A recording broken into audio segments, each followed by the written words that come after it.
Dust collection. It's something that we've all had to deal with. Whether you have a big shop, small shop, you're just a weekend hobbyist or a semi-professional hobbyist, you've had to deal with dust collection at some point in time. And when you did, I'm sure you realize it's a little bit more complicated than just hooking up a vacuum and being done with. Now, the first part is the most important part. Which system do you get? Do you get a shop vac like this, which is a high pressure, low volume, or do you get a stand-up dust collection, which is a low pressure, high volume? Now, this is the most important part because they are not interchangeable. Now, they will not work efficiently if you get them wrong. Now, how you choose which one you need is all depending on the size of holes you have. Now, the holes I'm talking about are the dust ports on all of your equipment. Like this, on my miter saw, it's a small hole. Table saw, small hole. Sander, small hole. Planer, small hole.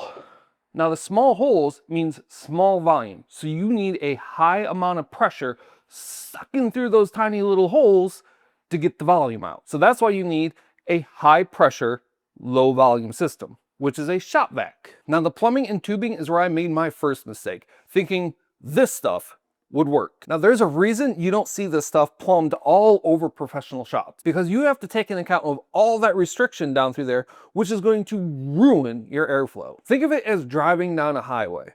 If you're driving down a nice, smooth highway, you can do whatever speed you want.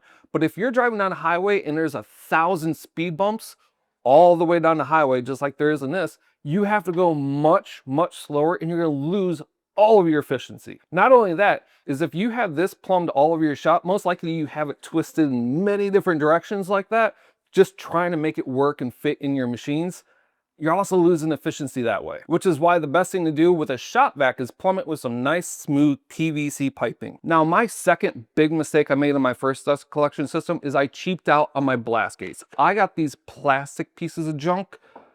Please do not get these. Now, the reason you don't want to get these are, if you can see right down in there, there's sawdust that gets locked in the groove of where this slides up and down. And after about 3 minutes, these fill up and you cannot close them anymore. And if you can't close a blast gate, it makes your whole entire system pointless. So you have to get these good metal ones. Now, unfortunately, these are about 15 bucks on Amazon for the 2.5-inch ones, and the price goes up the larger they get. So don't be like me and try to cheap out and buy some cheap blast gates, because that's just gonna ruin your whole entire central vac system, which is gonna be a huge waste of your time and money in the first place. Okay, so if you're running the same kind of system I am, and you're doing a high pressure, low volume system, and you're running a 2.5-inch blast gate and a 2-inch PVC piping, you're going to run into one little small issue. The PVC piping is the exact same size of this opening, so it's going to sit perfectly right on top of it. But the blast gate is just a hair too big.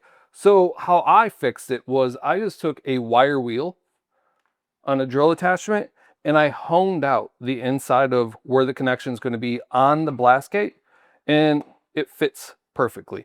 Man, this thing's starting to look like Frankenstein going up through here.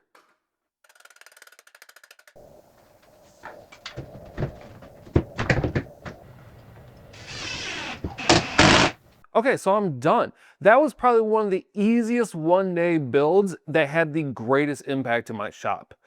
Couple things I want to point out. I did try to put all of the blast gates as close to the source as I could. It works out pretty well in my shop because most of my work gets done over here and they're very easy access. It might be a little bit different in your shop. Do what works best for you. My favorite thing though is this.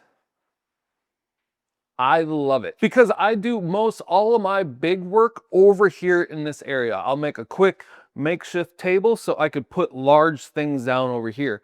But the problem is I always used to have to get my vacuum from way over there, drag it over here, hook the hose up, run an extension cord.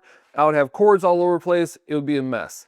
Now I have this one central line coming all the way over. I could put it away when I'm not using it, but when I need it, just swing it around. And I could drop the hose right down, hook the sander up, hook a planer up, hook whatever I need up. But also now one thing I was concerned about by hooking this hose up 20 plus feet away from my vacuum was I don't want to stop everything I'm doing, walk all the way over there, turn it off to walk all the way back. So I ended up getting a remote. It's just a plug-in remote. Watch. What? That's so cool. Now the only problem is it's only going to take me like a week to lose this thing.